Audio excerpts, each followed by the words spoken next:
جاتی تو اس کا علاج کا آپ نے طریقہ بتایا کہ اگر کسی شخص کی نظر کسی کو لگ جائے، اور نظر بد کا لگنا حق ہے، یاد رکھی، کسی کو آپ نے دیکھا اور اللہ کی تعریف نہ کی اس پر تو اس کو نظر لگ جاتی ہے، ٹھیک ہے۔ حتیٰ کہ آپ نے فرمایا اگر پہاڑ کے اوپر بھی پتھر ہو اور کوئی اس کو نظر لگائے تو وہ اس نظر کی وجہ سے نظر بد سے نیچے گر کے چورا ہو جاتا ہے۔ اور اللہ کے رسول صلی اللہ علیہ وسلم نظر بد کے تعلق سے فرماتے ہیں اور کہتے ہیں کہ نظر بد جو ہے برحق ہے، اگر کوئی چیز تقدیر پر سبقت پا لے جانے والی ہوتی تو نظر بد ہی ہوتی، مسلم کی روایت۔ تقدیر پر اگر کوئی چیز سبقت پاتی تو نظر بد ہے۔ اسی طرح آپ صلی اللہ علیہ وسلم فرماتے ہیں ایک دوسری روایت کے اندر جو کہ صحیح الجامع کی روایت نے فرمایا، اللہ کی تقدیر پر وہ فیصلے کے بعد سب سے زیادہ میری امت کے لوگ جس چیز سے مریں گے وہ نظر بد ہوں گی۔ لوگوں نے کہہ دیا کیا خوبصورت انسان ہے اور بخار آ کے مر گیا ہو، اور کیا اچھا فلاں ہے اور وہ اس کو فلاں ہوا اور بیمار ہوا اور مر گیا ہو۔ تو اگر رسول اللہ فرماتے ہیں میری امت میں تقدیر کے بعد اللہ کے فیصلے کے بعد اگر کسی چیز کی وجہ سے لوگ مریں گے سب سے زیادہ تو نظر بد کی وجہ سے مریں گے۔ ہم ذکر و اذکار کرتے نہیں، اگر ہم یہ کہتے کسی کی اچھائی دیکھ کے ماشاء اللہ، تب کہاں نظر بد لگے، لیکن آپ نے کہا ارے باپ رے، ارے اماں رے، ارے کتنا اچھا ہے رے، اور نظر بد لگ گئی اور فوراً انسان بیمار ہوا۔ رسول اللہ کے دور میں ایک واقعہ ہوا، آپ صلی اللہ علیہ وسلم نے ایک صحابی کو دیکھا، وہ اچانک اچھے تھے اور کبھی چھوڑ گئے بیمار، بخار آ گیا شدید تیز۔ کسی نے رسول اللہ نے اسے کہا ہے تو کہا اللہ کے وہ تو بیمار ہو گیا، کہا ابھی تو اچھا تھا، کہا لیکن بیمار ہو گیا۔ رسول اللہ اس کے پاس گئے، کہا کیا ہوا، تو کہا اللہ کے رسول میں ایک شخص کے پاس میرے گھر میں ایک شخص آیا اور میں اپنا لباس بدل رہا تھا تو اس شخص نے دیکھ کر کہا کہ جو ہے تمہاری جلد تو اتنی خوبصورت ہے، کماری لڑکیوں کی بھی نہیں ہوتی، وہ بڑے خوبصورت تھے صحابی دیکھنے دکھانے میں۔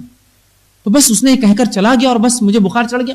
اللہ کے رسول نے اس شخص کو بلایا اور بلا کر کہا کہ تم اللہ کا ذکر یا جو ہے تم نے ماشاءاللہ کیوں نہیں کہا جب اس کو دیکھا، کیا تم اپنے بھائی کو مارنا چاہتے ہو، اس کی موت تم چاہتے ہو کہ مر جائے؟ تو کہا اللہ کے رسول نہیں، تو کہا وضو کرو، اور اس شخص کو اللہ کے رسول نے وضو کرایا اور پانی ایک ٹب میں جمع کیا، چونکہ معلوم تھا کس کی نظر لگی، اور اس کے بعد اس شخص کو جس کو نظر لگی تھی اس کو بٹھایا اور اس کے سر سے وہ پانی ڈالا جو اس کے وضو کا پانی جمع کیا گیا تھا۔ یہ ہے شرعی علاج نظر بد کا۔ اب ہمارے پاس کسی کو نظر لگ جائے تو کیا کرتے ہیں؟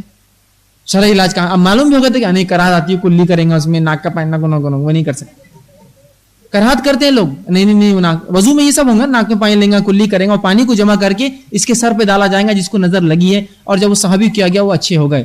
اب اس چیز کو ہم تیار نہیں ہے قبول کرنے، اس لیے کہ اس میں گندگی شامل ہے۔ اب آئیے ہم جو علاج کرتے ہیں وہ کیا ہے؟